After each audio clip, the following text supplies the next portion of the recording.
Okay, so we were uh, solving some programming problems. We did 1 and 2. I'll do 3 and 4 today. Okay, so let's read the third question.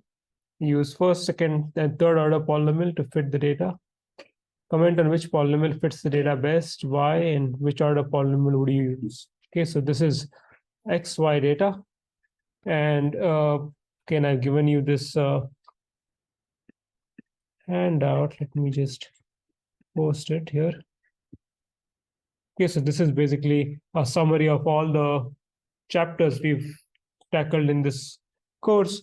It gives you the topic, and then it gives you one line explanation of what we've done, and then techniques. So then you can go back and then use those for your project. In this case, we are trying to fit an equation. So this would be curve fitting. So for fit curve through data, we have two types of fits: exact fit. Okay, so if you have n points, you need an nth order polynomial. Inexact fit or best fit, it explains the trend. This seems like it falls under this particular category because the data points for this question are, see, 1, 2, 3, 4, 5, 6, about 10 data points, and you want to fit a first, second, third order polynomial. So you're looking at a best fit and not an exact fit. Okay. In here, in fact, you're actually given you need to use a polynomial fit. Okay, now one way you could do this is if you go back to the notes, we've actually done how to, we've actually derived formulas for fitting the data using, we've derived the equations, and then we've ended up with a polynomial regression formula which gets the constants and so on. But I think it's just easier in this case to use a function which is readily available in Octave. It's called polyfit. In case if you search for help, polyfit, it basically, if you give it data x, y, and the degree of polynomial in n, then it actually fits the data for you. Okay, so let's just use this. But before that, I need to get the data here. So I'm going to first, as usual, clear all, close all figures of Q3. Okay, so that's that. Let me use polyfit. P equals polyfit x, y, first order. And let's just run this since this is what the hint is given to us. So change directory. It clearly didn't produce any output. If you want to see, well, it produces P. What is P? Let's see. Okay, so P is two numbers. What are these numbers? Maybe help polyfit will give us what those numbers are.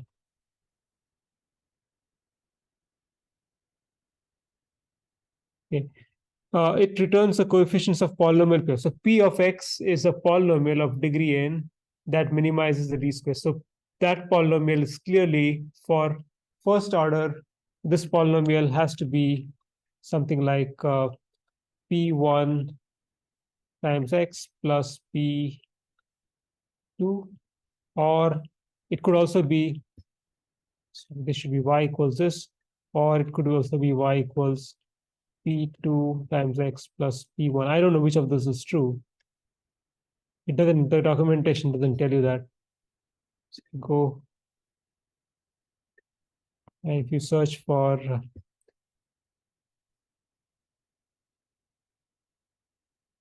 polyfit Octave,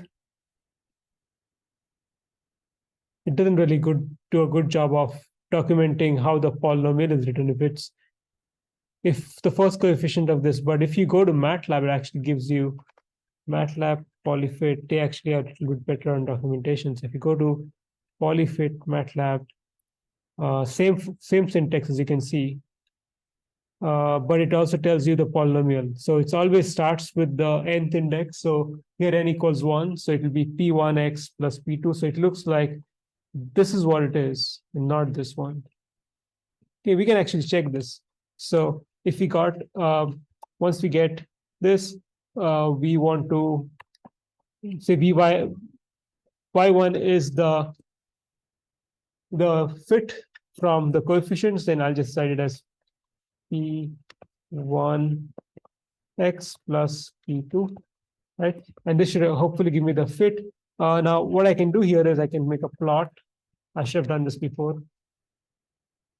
Okay, let's just do a plot. This is my data. So if I run,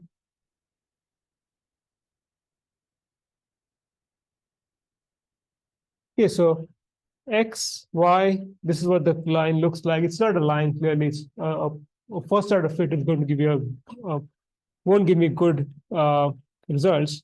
But let me just change the marker size. So I change it from a line to a marker x. I don't know, let's make it 5 and see what happens. Okay. 10 maybe.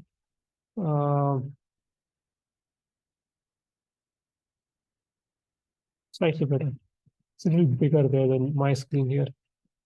Okay, so those are the points. Now let's see what we get from this result. So plot x comma y1. So this is my fit. And let me use red. Say line width.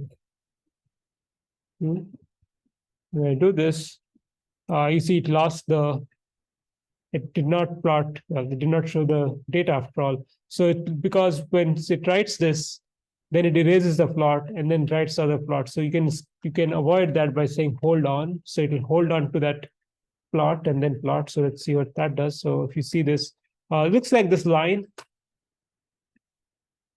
is a decent fit, but we could probably do better if we used more points. Actually, I can change this to square marker face. Do you remember the syntax? The syntax for markers. So I made it into a square, and I want to make the square, put some color on the face of the square. Remember the option is marker face color, maybe black. I think this is wrong. Oh, there it is. Okay, it worked. Okay, so that maybe looks, you don't have to squint, you can just see this better. Okay, so we have this. Let's move on. Let's move on to, this is P1. Now we're going to try to explore other options. P2, polyfit.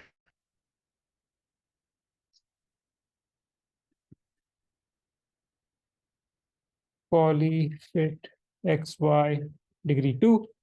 Y2 equals P1, 1, so P2, 1 times x times x, but this will give me an error because it's multiplying a vector with vector. So I need to do that thing which we discussed last time, which is we need to multiply it element wise. So first element of vector x multiply the first element of vector x and so on, plus P2 2 times x plus P3. P2 3. And we can do plot x comma y 2 blue, just put same line width. Okay, so, well, the blue is a little better, right? It looks like it passes through all the data points. And then you can also check what exactly did this polyfit produce. It produces P2. P2 is 3 polynomials. So three constants corresponding to the polynomial. You can also do P3, which is we asked to compute a polynomial of order 1, 2, and 3. So Y3 will be 3. You can just write it as cube square x. I need to fix this. 3. Oh, looks good. Okay, let's make a plot. 3, red, green, red, blue, green doesn't look quite good. So let me change to, I think, cyan or magenta. Okay, so it's really indistinguishable. You can see that the magenta light blue is almost on the blue. So it's very difficult to discern which of those fits is better, at least from the data there. If you want, you can also put labels, X label X, Y label Y. So that will give the X and Y. It's too small, so you could increase the font size. 21 is what I like.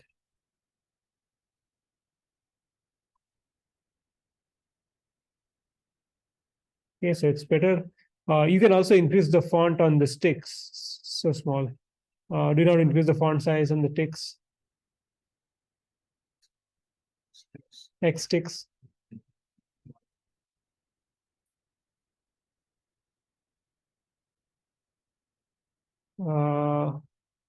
X sticks and Y ticks, but how will we increase the font size? Is there an option? Let's see.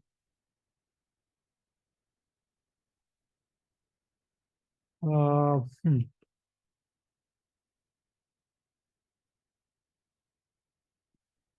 Okay, X sticks. I think this one requires you to specify the ticks, but I don't think you have a control over the size. Let's see if we can control the size.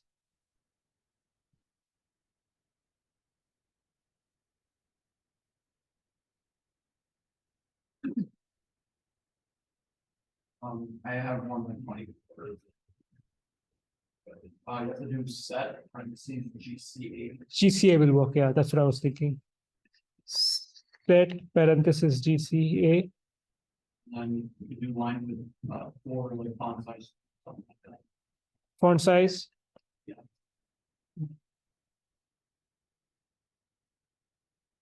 18. Okay, that worked. So that's good. Yeah. Okay, so that looks decent. Now let's see if I know the red is not good, but what about the blues? We don't know if the light blue is better than the dark blue. So what we can do is one way to figure that out is what the least square fits is doing is basically it's trying to estimate the error between the estimate and the actual value. So we can actually estimate the error and see which has a smaller error. So what is the error? So error, it's called error 1. The error for y1, the fit for the linear polynomial would be y minus y1. Okay, we can actually check this before we do this. So y1 is this. This is by the way what we get when we put the value for we use this polynomial, right? What is y? Y is this. So error is y1 minus y. Okay, so this is the error. Not surprisingly, it's kind of large. But really, this error doesn't mean much, right? There's so many numbers. So what people do is they normally would take the square of that and then sum it. So that would be error 1 equals y1 minus y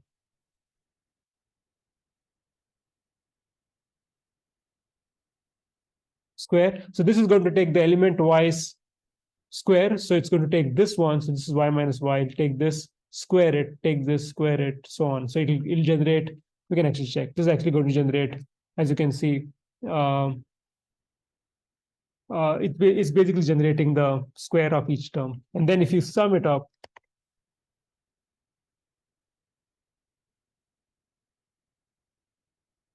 okay, this would give you some kind of a metric which gives you sum of square. That's basically what the least square fit does, right? It takes the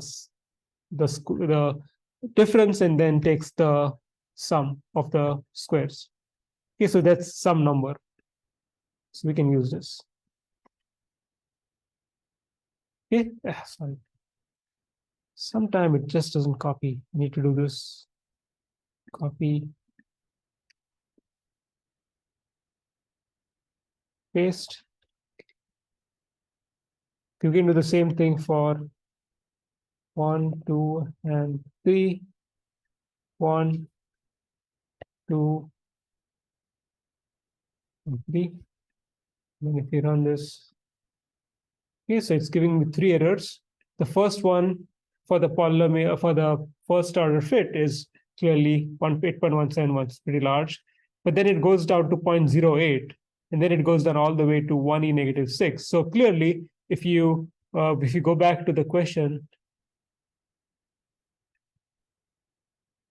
comment which polynomial fits the data best. Clearly, it's the polynomial of order 3. In fact, it's well known that the bigger the order of the polynomial, the better the fit is going to be. Right? And the question is, which polynomial would you use? Well, it just depends. If you think that this is okay, that is 1e negative 2, negative 1 is okay, then maybe you want to go for the second order fit, because second order fit is simple than a third order fit. But if you think precision like this accuracy is important to you, then you would go with that. Just depends on the your application and needs. So clearly, one is the first order is bad, but second and third, each of them have their own merits. One of them is more complex than the other, but the more complex one gives a better fit. So it's up to you when to use. I also want to point out that there's another function which lets you actually compute this y1 without having to actually use this formula. Do you know what it is called? You go to polyfit octave. So it gives you a polyfit. It tells you look at these things. Okay, look at polyval in fact. Polyval. Okay, polyval, if you give it x, p, and x, it actually gives you y. So it's another way of generating the function, well, the dependent variable without having to do this. What I mean by that is, we got this y3. We could also do y3 e equals, I just put up estimate of y3 bar equals polyval. You pass it the polynomial p3 for y3, and then you pass in next values. So if you do this, and you run this, so I ran this escape. So how do we verify that y3 bar is the same as y3? If you compute the error, y3 minus y3 bar, you should get 0. So you see it's almost 0, 0, 0. This is almost 0, 1 in negative 16. So this is another way of evaluating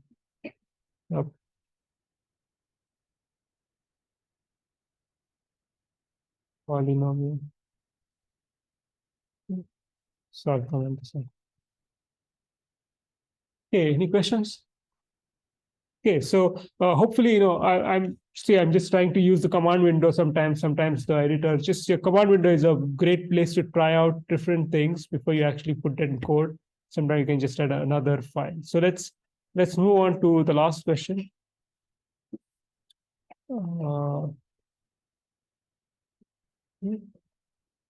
Okay, a stone is dropped at 0 velocity from the top of the building at time t equals 0. The displacement is measured from the top of the building and positive in the downward direction. The equation of motion is given below. Okay. So this is d square x dt square, which is basically the acceleration is g minus 5 times v, where g is 9.8, that's gravity, and v is dx dt. V is the velocity, is the downward velocity. Compute the position and velocity as a function of time using the following method. These methods use the step size of 0.1. Okay, create a plot of x versus t and v versus t. So the way this is different from what we've looked up in this class so far is we've only looked at first order ordinary differential equations. If you go back here, we looked at ordinary differential equations. There were single step, multi-step boundary value problem. This is clearly an initial value problem. And clearly we've been told to use one of these. Okay, the only difference being that we've only restricted ourselves to, if you look back in the notes, to first order polynomials. But I did tell you what to do in case there's a second and a third order polynomial. You need to take the second order or third order polynomial and split into multiple first order polynomials, like first order ODEs. Once you do that, you can then use a numerical method. So I'll attempt to do it right here without actually writing it down. Let's see, clear all, close all. Let's call this Q4. Okay. So what do we have here? We have the equation.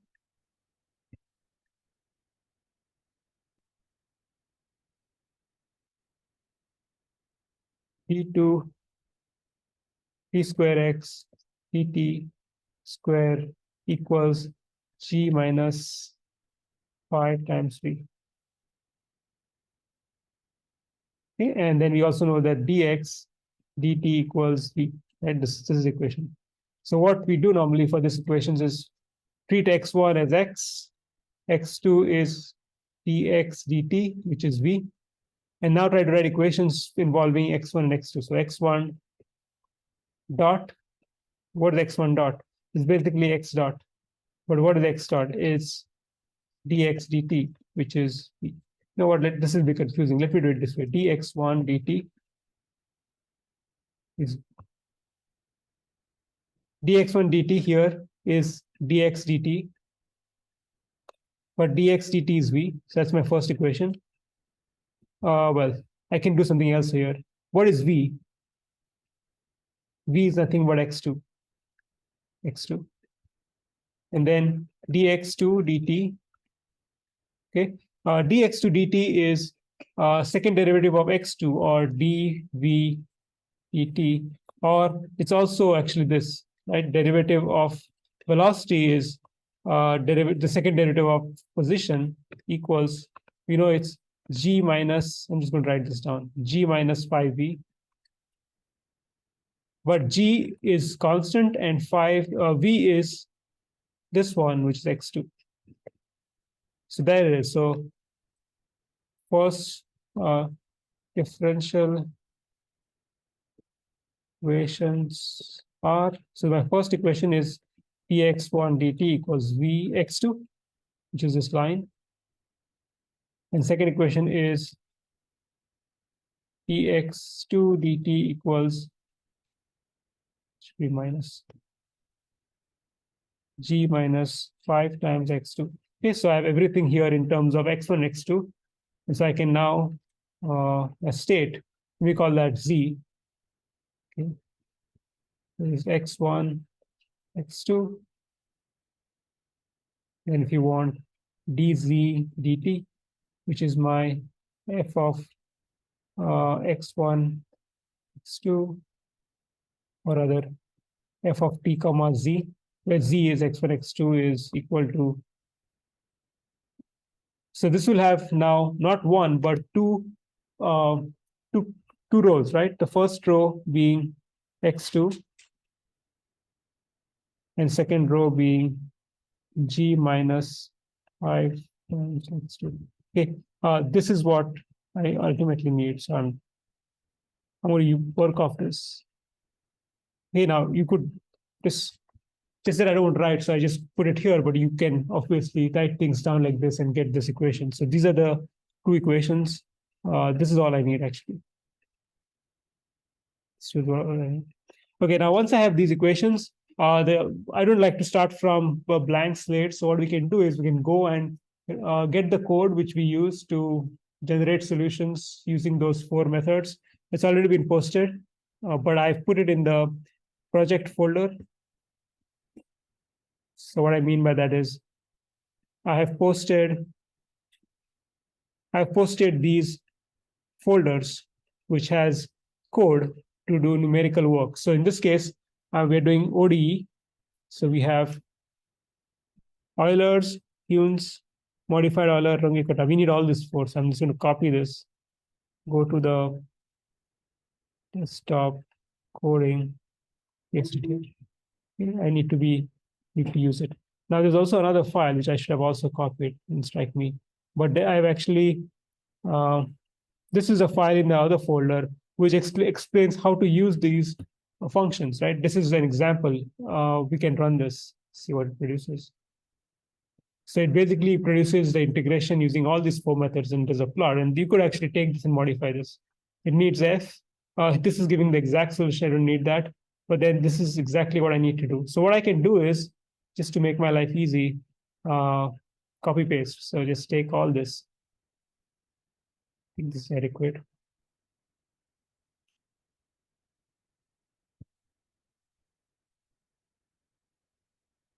And from here, what we need to do is I need to eliminate. By the way, this will run because this should run fine because I've copied it, essentially the whole thing in a new place.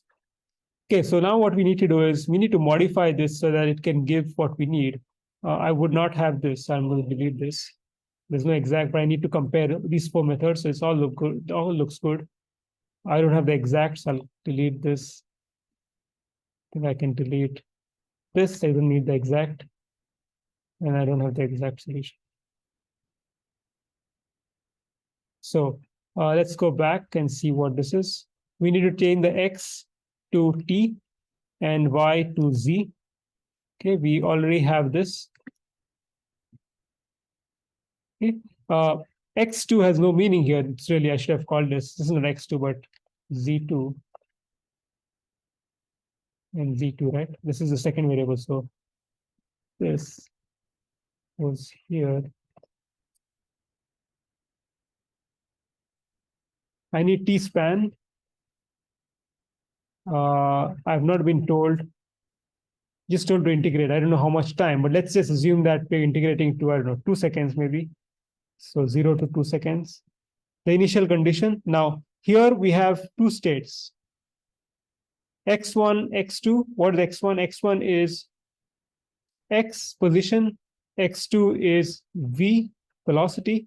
So in this case, I've been told specifically that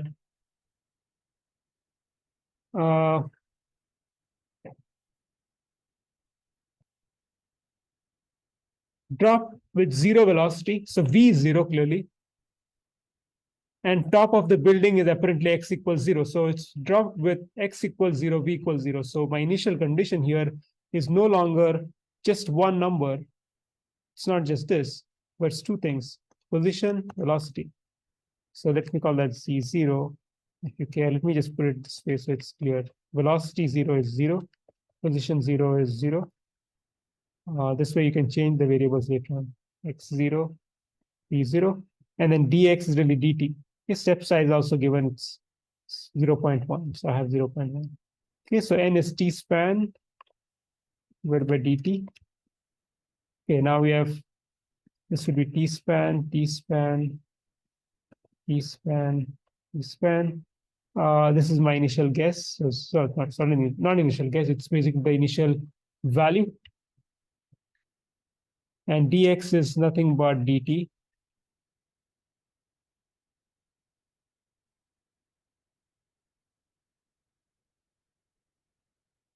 Okay, for now, let's just comment this. Okay, so what do you think? Will this run if I press enter? We can always try. Okay, there's a problem. So let's go and try to fix the problem. It's in Euler method. Let me open Euler method. This is not here, but I need to go right here. Yeah. Desktop, that's where I've stored it.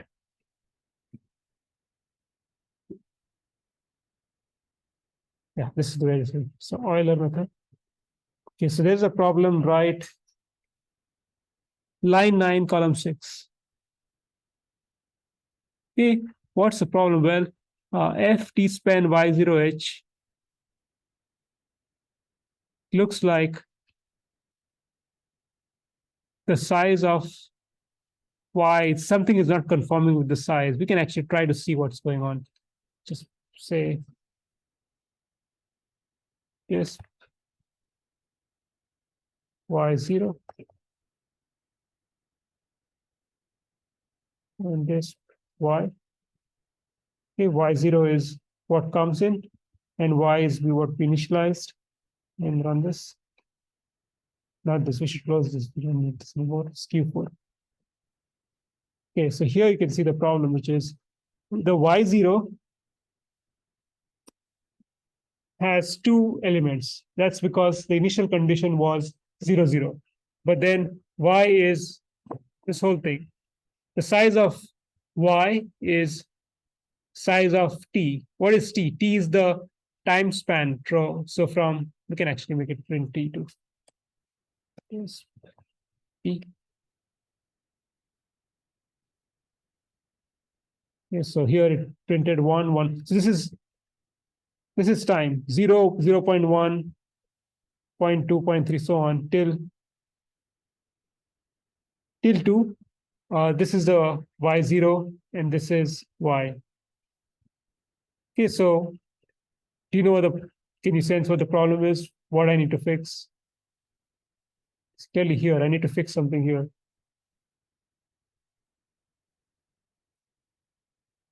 So this is written for a one-dimensional problem. It's written for a problem like there was only one ODE, but here the problem is we are given two sets of equations in the ODE, not one. And so this is not tailored for that. So we need to fix this such that we get the right output, which is the output here in being y. Okay, so this is printing 0, so it's basically printing a column. But my guess, what I'll try to do is instead of printing one column, right, giving the solution, I'll actually build. So that column is the size of t. Instead of that, what I'll do is I'll print one. I could perhaps print 2 columns, one column for y or x in this case, and one column for v. So that's one solution. You could also take the transpose and you could print t rows and 2 columns. Sorry, n columns, n rows and 2 columns. Yeah, n rows and 2 columns. Either way is fine. So let's just go with this convention. So instead of having just one row, we'll have one row with size t. We'll have 2 rows. So 2 rows, and then size t, which will be this. So instead of having just 0, 0, 0, 0, it'll have 2 lines of zeros. And now what we need to do is the first one, the first element is this. Second row, first element should be 1.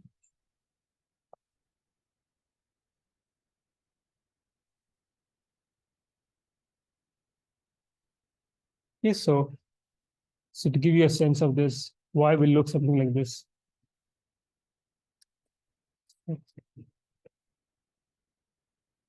I should have put a different variable. So it's a, B,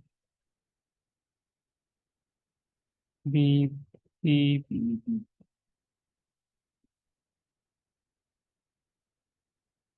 This contains velocity values, contains position values. Okay, so this is to give you an idea of what I'm trying to achieve by putting this. So these columns will correspond to different times, 0, 0.1, 0.2, and so on. Okay, so here, what I did, first row, first column, which is this, I put y01. Second row, first column, I put y2, and I just need to keep doing that. So let's see. So we have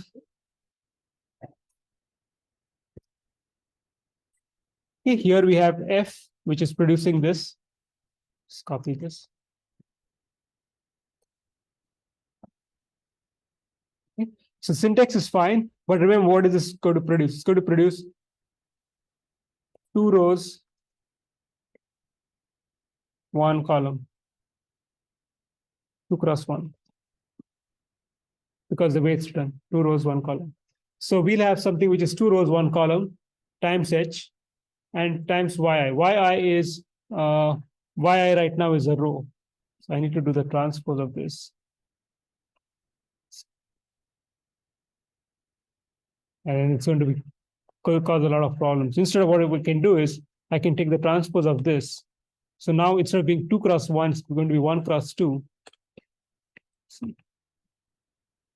So 1 cross 2, h, 1 cross 2, 1 cross 2. Okay, the problem I see with this is that this was defined as the other way. Oh my God, this is going to be super hard. So what I'm going to do is I'm going to actually swap this. Just this will make my life easy, I think. So instead of trying to do it this way, I'm trying to do it the other way. B, A, B, A, B.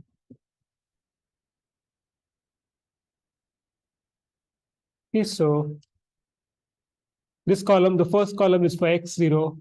So x, and the other column is for v. It's basically giving you at each time. So time 0.1 equals 0.1 equals 0 equals and so on.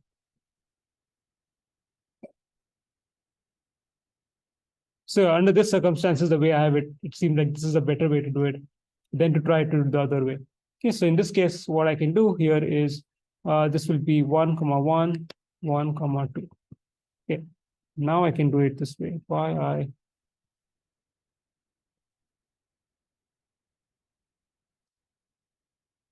don't need this.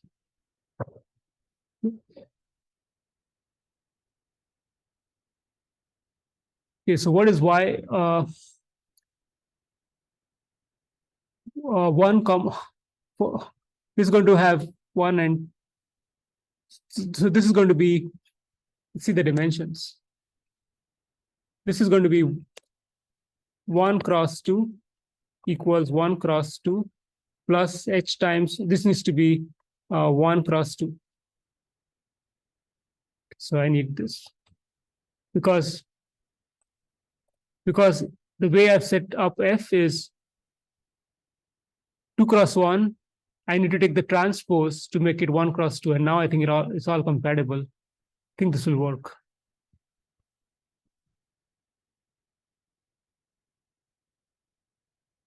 Okay, let's see. Let's try.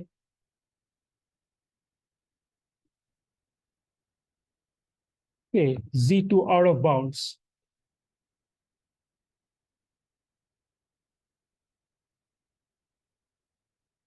Okay, line 21, column 14. Column 14. Something is out of bound. Okay, let's just try to do it this way. This is the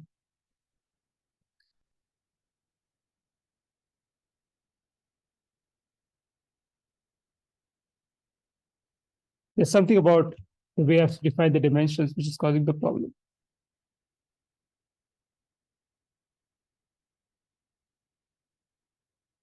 Just close the Q4. Okay,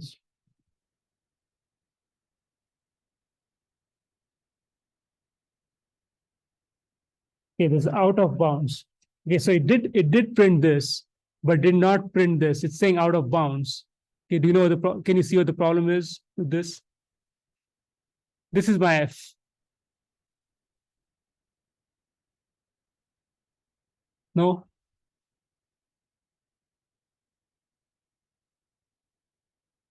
What's Y? Y is this. Size of Y is size t comma 2. But yi, the way I've defined here, it only has to have 2 elements. So it needs to be, yes. That's it. That's it. Okay. Let's run. G is undefined, not bad. So let's go back here. Q4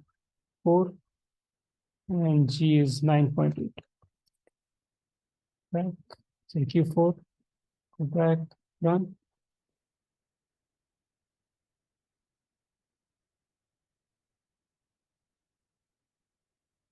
Okay, now I have a new problem. P1, P2.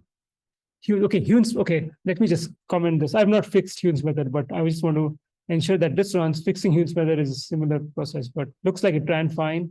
I might want to call this T. And then when I want to make a plot, I have 2 variables here. So I make a plot for the first index is position. So let's call this figure 1.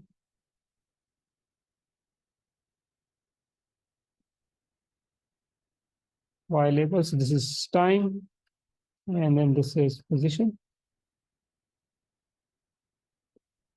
Okay, so that is what it looks like. Now I can do this with Hume's method. So it's since we fixed the first one, it's easy to fix the second one. We just make the same changes. So we get rid of all this. It's not needed. This I'll put it up here. So if you look at Hume's method, it exactly has a similar thing. I just have to replace this, which I will do.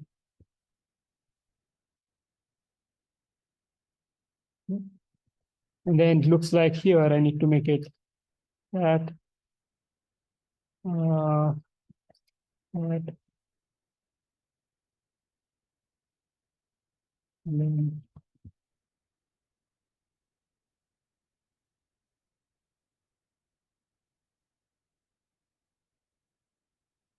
y2, let's see if this runs. Nope, there's some problem. Line 16, column 14. Do I need a transpose there? Let me check. Yeah, I needed a transpose here. So I can just fix it right here. Just make transpose and transpose.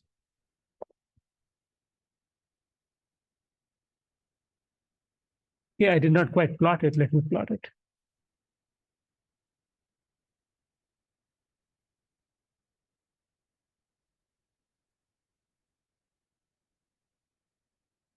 Yeah, it looks like it's almost on the same one. There's slight deviation here, over here. Just disappear. Okay, so we can just continue doing this. We can just go fix all this, right? I'll leave it to you to fix it. The other plot which is missing is the plot for velocity. So I can do that by the second element, and this is velocity, and just figure 2. And so running this. So this is the position. This is the velocity. You can see the velocity starts from 0. And the red one is Euler's. The blue one is Hume's method. It's clearly that the difference between the two because of the accuracy. If you want, you can put a Legend, Euler.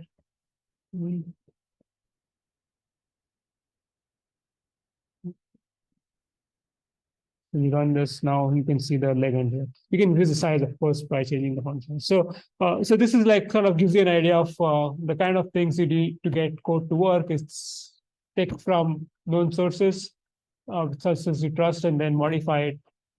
Is better than trying to write your code from scratch, at least for me. Okay, so